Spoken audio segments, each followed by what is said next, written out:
अस्सलाम वालेकुम स्टूडेंट्स। आज का ये लेक्चर 4 है। ये 388 पेज पर है।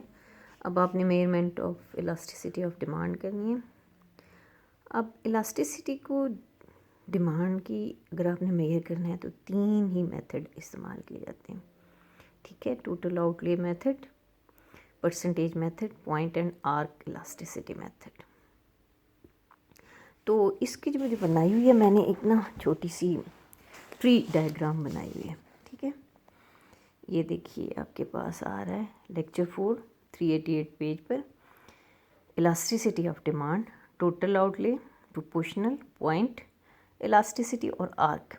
उन्होंने पॉइंट और आर्क को एक जगह लिखा है, लेकिन मैंने इनको डिफरेंट कर दिया। ठीक है, ये आपका ट्री डायग्राम आ गया। इलास्टिसिटी की मेजरमेंट है।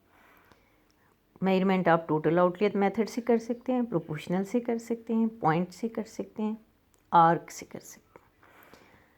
फिर टोटल आउटले में आपके पास 3 केसेस आ जाएंगे। Elasticity is equal to 1, elasticity of demand is greater than 1, elasticity of demand is less than 1। फिर प्रोपोर्शनल में भी आपके पास 3 आ रहे हैं। Elasticity is equal to 1, elasticity is greater than 1, elasticity is less than 1। फिर पॉइंट इलास्टिसिटी जब आपके पास आती है, उसके हम 3 मेथड हैं कैलकुलेशन के, फॉर्मल, मैथमेटिकल, ज्योमेट्री।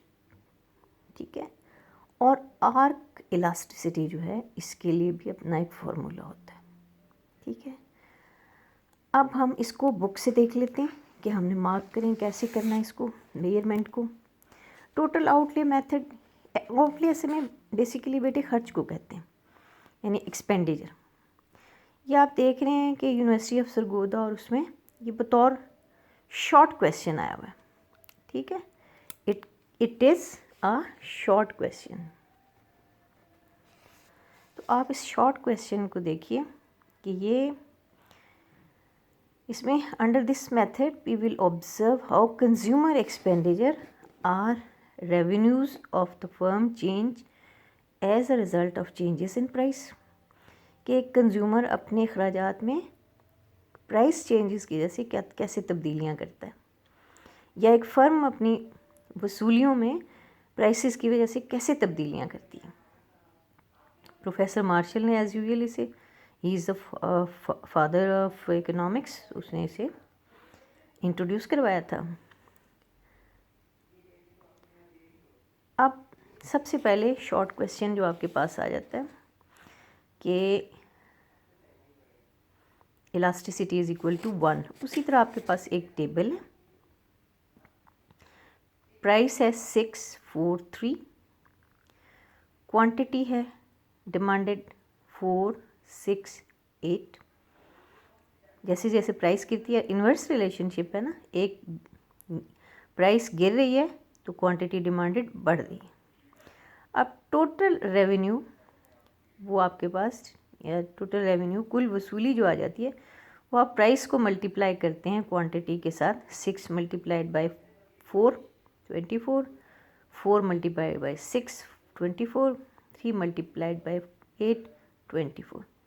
अगर आप इसे ड्रॉ करेंगे आपके पास ऐसा कर्व आएगा, और इस कर्व की इलास्टिसिटी इज इक्वल टू 1 है।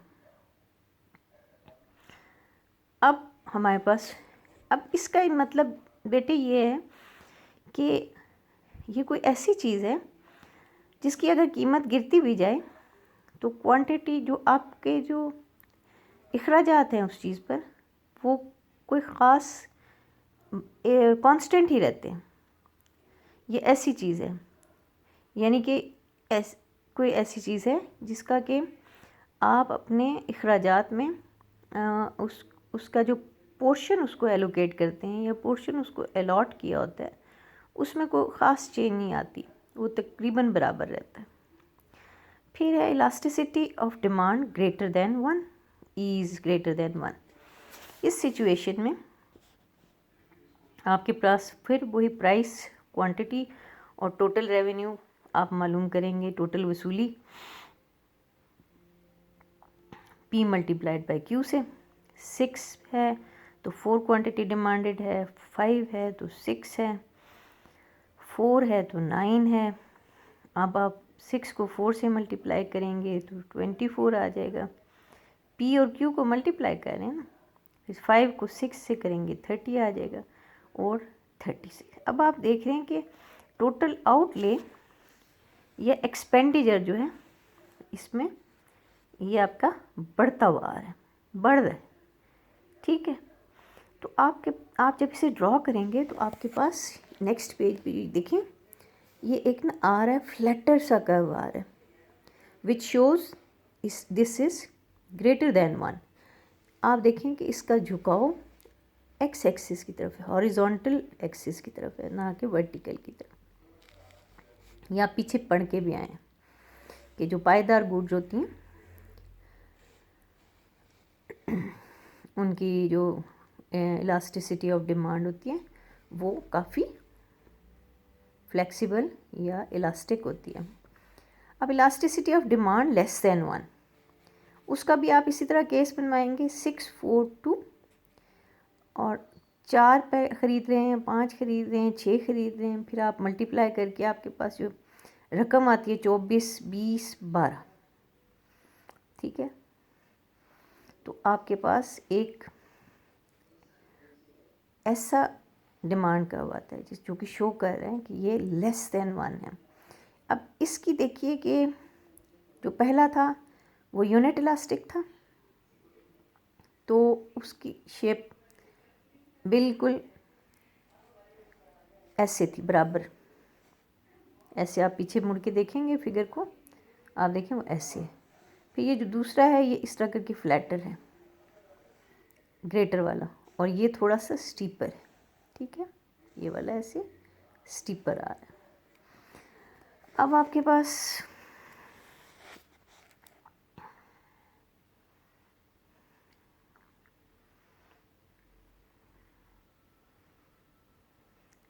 अगर हम एक ही डायग्राम में इसको बनाएं, ठीक है, तो फिर आपके पास आ जाता है कि ये पोर्शन जो है इसका ई इज़ ग्रेटर देन 1, यानी यहाँ पर टोटल रेवेन्यू इंक्रीज हो रहा है, यानी कि टोटल आउटले बढ़ रहा है।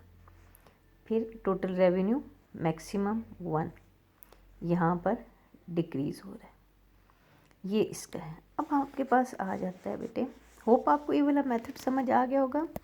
ये डिफ़िकल्ट नहीं है। आपने फ़र्ज़ कीजिए कि आपको आता है कि what is total outlay method to calculate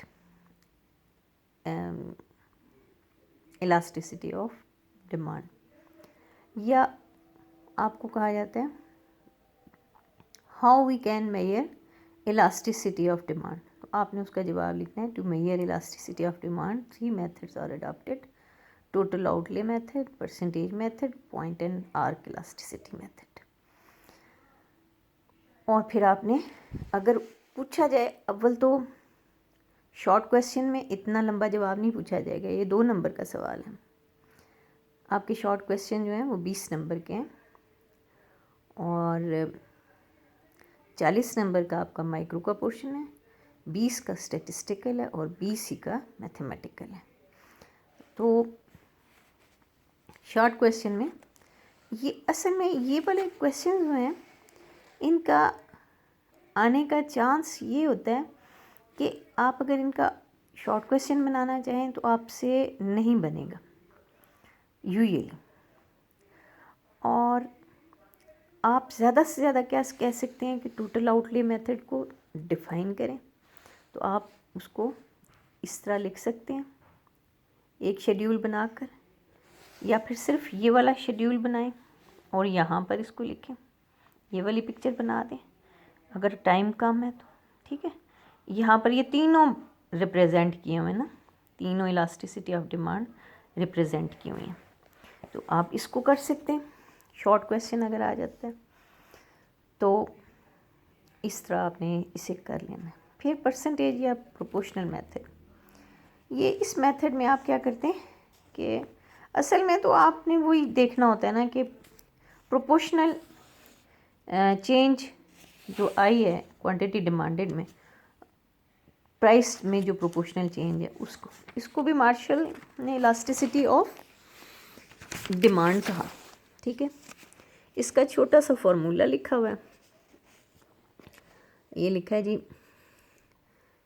demand is the ratio of proportional changes in demand to the proportional changes in price. It is E is equal to proportional changes in demand proportional changes in price. तो delta Q over Q, delta P over P, ये आपने पहले FSC में पढ़ा है। इस method को हम यूनिटी 1 और ग्रेटर देन 1 और लेस देन 1, इसके भी 3 केसेस आ गए। उसी तरह आपने शेड्यूल बना लेने, प्राइस है 4 2, क्वांटिटी 2 और 4 है। ठीक है, आप अब देख रहे हैं कि इसमें E इज इक्वल टू 1 है। फिर दूसरा शेड्यूल है, वो है 4 2, और जैसे ही 2 प्राइस होती है तो एकदम बढ़ के वो 8 हो जाती है, तो ग्रेटर देन 1 का केस है। फिर इलास्टिसिटी इज़ लेस देन 1, 4 है, प्राइस गिरकर 2 होती है, तो क्वांटिटी फैल के या एक्सटेंड करके या एक्सपैंड करके सिर्फ एक ही नंबर आगे जाती है 3, तो ये लेस देन 1 का। ठीक है, ये आपके पास आ गया परसेंटेज या प्रोपोर्शनल मेथड। सही है, ये सबसे आसान होता है। और इसमें से क्वेश्चन इस तरह बन जाता है कि आपको एक टेबल दिया जाए, ठीक है, और कहा जाए कि calculate elasticity of demand by percentage method. ठीक है, तो आपने वो डेल्टा Q ओवर Q लगाना है, यानी चेंज इन Q, Q में जो चेंज आई है वो, और ओरिजिनल Q, फिर प्राइस में जो चेंज आई है और ओवर ओरिजिनल प्राइस, ये प्राइस है ना ओरिजिनल। ठीक है, और ये ओरिजिनल Q है। चेंज कितनी आई है? 2, 2/2, और 4 से ये 2 हो गई, तो आपने 2/2, तो दोनों 1 1 हो गए, इसका मतलब रहता है इलास्टिसिटी इज़ 1। तो अगर यहाँ पर वैल्यूज़ चेंज भी वो कर दें तो आप आसानी से इसको कैलकुलेट कर सकते हैं। ये सबसे आसान मेथड है इसकी कैलकुलेशन का। अब आपके पास पॉइंट इलास्टिसिटी आ जाती है। पॉइंट इलास्टिसिटी असल में हम कहते हैं व्हेन देयर आर स्लाइटेस्ट और माइनर चेंजेस, ये इसकी तारीफ है। ठीक है बेटे, as a result of change in price to measure elasticity of demand, that point elasticity is adopted. Because of such changes, 2 points on demand curve are so close to each other that their separate identity does not exist. ठीक है,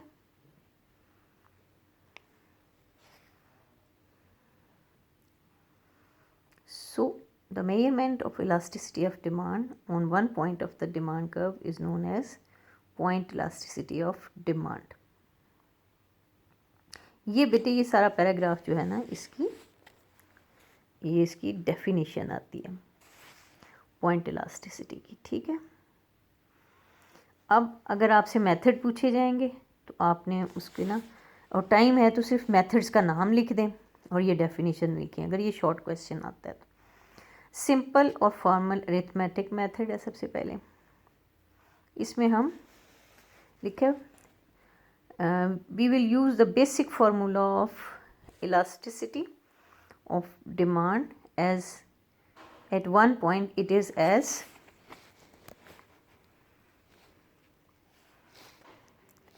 E elasticity is dq over dp plus q over p।